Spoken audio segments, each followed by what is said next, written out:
Hi, welcome to NF2552 Cosmeceutical. I'm eesiang, and today I would like to discuss about the regulation of cosmetic products containing nanomaterials. But first, what is nanotechnology? Okay, nanotechnology is defined as the understanding and control of matter at the nanoscale at the dimensions between approximately 1 and 100 nanometers. Okay, the Food and Drug Administration (FDA) has not adopted a regulatory definition, but it has identified the points to consider the deciding whether an FDA regulated product contains nanomaterials or otherwise involve the applications of nanotechnology. Okay, number one, whether an engineered material or the end product has at least one dimension in the nanoscale, approximately 1 nm to 100 nm. Nm stands for nanometer. Okay, number two, whether an engineered material or the end product exhibits the properties or phenomena, including physical or chemical properties or biological effects that are attributable to its dimensions, even if these dimensions fall outside the nanoscale range up to 1. Now, we discuss about the nanomaterials in the cosmetics. Range of products incorporating nanoscale ingredients include skin creams, powder, cosmetics, foundations, wrinkle remover, makeup removals, and cleansers, and body wash products. Okay, nanoscale ingredients are anticipated to increase the stability of the cosmetic product so that they do not break down and are longer lasting in their intended application. Now, here are some examples of the cosmetics that contain nanomaterials. You can take a look.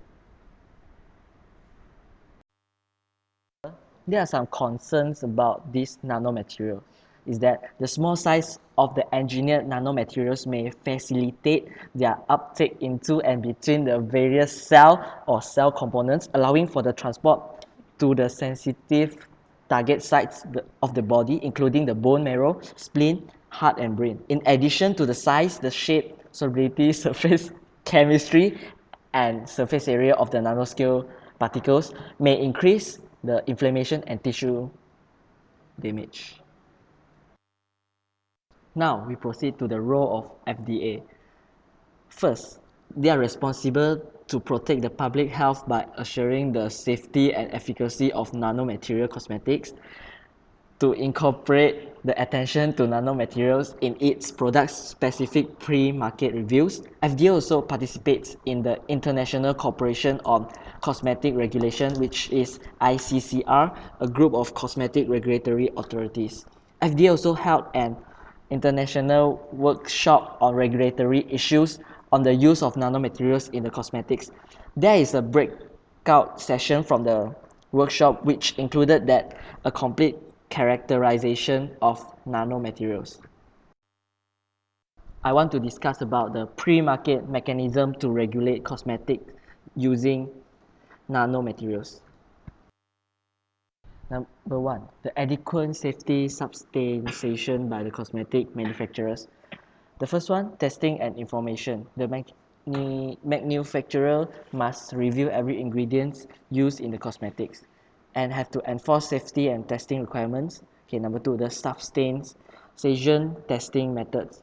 The manufacturer have to follow appropriate testing procedures. The toxicological or the exposure studies have been conducted to examine systematically the role of particle size and surface area in influencing toxicity. For number three, the industrial response. The FDA also governs the cosmetics employing nanotechnology.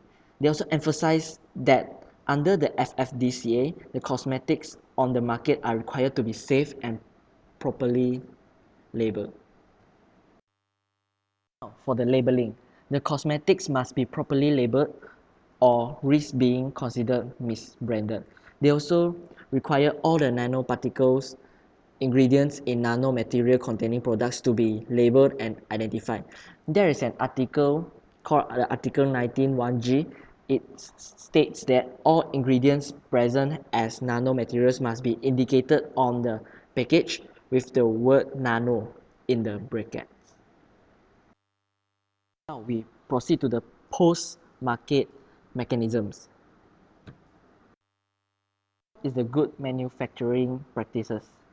FDA's good manufacturing practice, which means GMPs, require manufacturers to take prescribed steps to ensure that their products are safe and effective. The cosmetic GMP guidelines also strive to help the firms identify and implement the practice that will minimize the risk of adulteration or misbranding that could occur through the contamination. For the second one is the inspection. The FDA has general authority to inspect the cosmetic product manufacturing facilities to assure product safety and to determine whether any cosmetics are adulterated or misbranded. The inspectors may enter and inspect cosmetics establishments, factories, warehouses, and vehicles, as well as all pertinent equipment, materials, containers, and the associated labeling. Okay, for the number 3 is the recall.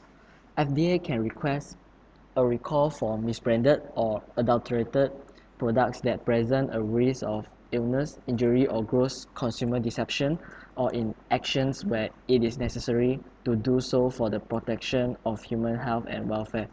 The FDA has promulgated guidance to assist with the recall process by the degree of hazard the product may pose.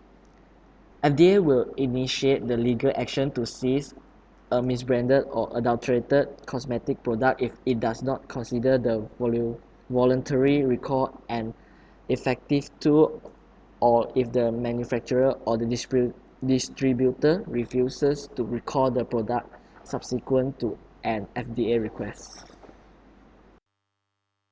That's all from me. Okay, thank you.